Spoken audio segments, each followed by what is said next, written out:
Bonjour à tous. Aujourd'hui, on se retrouve pour parler propriété intellectuelle toujours et pour aborder une question importante. Pourquoi en tant qu'entrepreneur, je ne dois pas passer à côté de la propriété intellectuelle? Pourquoi je ne dois pas la laisser de côté? Pour plusieurs raisons et pour plusieurs raisons d'importance capitale. La première, c'est avant tout pour me protéger moi, protéger les idées que j'ai, protéger l'entreprise que je vais vouloir créer, protéger le concept ou l'idée qui est derrière, et même si je n'ai pas une idée novatrice, protéger au moins mon nom, protéger toutes les choses qui seront autour de l'entreprise et qui peuvent avoir attrait à la propriété intellectuelle, que ce soit mon logo, mon nom, que ce soit une idée particulièrement nouvelle. Toutes ces choses-là feront partie de la propriété intellectuelle et sont à envisager avant même d'ouvrir l'entreprise.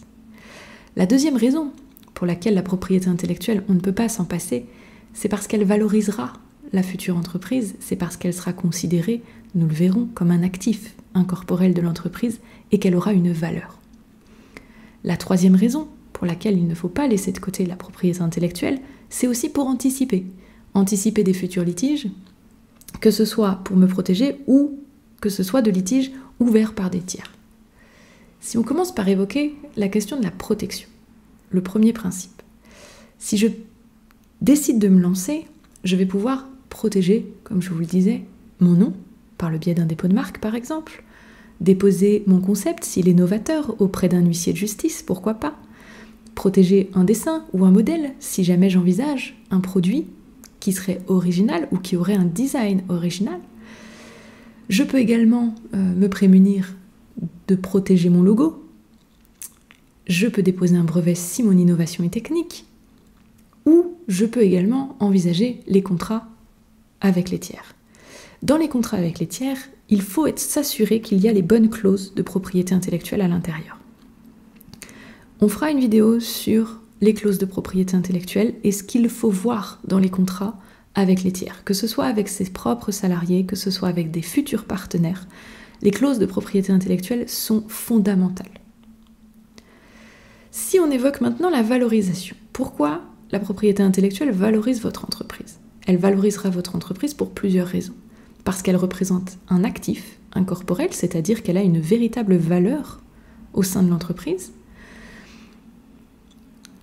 Et ça nous ouvre la possibilité d'en faire des contrats, c'est-à-dire d'ouvrir à des potentiels contrats de licence, des potentiels contrats de cession, et une valorisation au sein de son propre bilan. En effet, si je souhaite céder ma nouveauté, mon originalité, à un tiers, je vais pouvoir faire un contrat. Pour baser ce contrat, il me faudra un titre de propriété industrielle ou un dépôt qui démontre que j'ai du droit d'auteur sur quelque chose. Toutes ces choses-là nous permettront ensuite de faire des contrats. Quand je parle d'anticiper, anticiper les risques, c'est aussi que si je m'occupe de la propriété intellectuelle dès le début de mon projet, je vais pouvoir non seulement me prémunir d'un tiers qui serait présent avant moi, la présence d'une antériorité. Si j'ai fait attention à ma propriété intellectuelle et si j'ai respecté toutes les règles, alors normalement je suis déjà au courant si un tiers est sur la même chose que moi, le même terrain que moi. Donc normalement je me prémunis de ne pas devoir changer de nom si j'ai fait les choses dans l'ordre et de ne pas devoir indemniser le tiers à qui j'aurais causé du tort.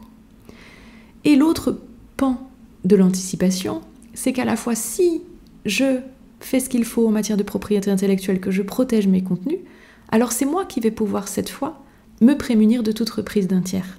C'est-à-dire que si je vois qu'un concurrent arrive après moi avec les mêmes choses que moi, eh bien je pourrais lui demander de m'indemniser, je pourrais l'empêcher d'exploiter et je pourrais le poursuivre pour contrefaçon. D'où l'intérêt d'être particulièrement vigilant sur tous ces points, parce que la propriété intellectuelle aujourd'hui est aussi une arme dans les relations commerciales, est un poids dans la cession d'une entreprise et est également d'une importance capitale lorsque je travaille avec d'autres personnes, que ce soit des partenaires, que ce soit des salariés, que ce soit des alternants, que ce soit des stagiaires. Aujourd'hui, on ne peut plus passer à côté de la propriété intellectuelle.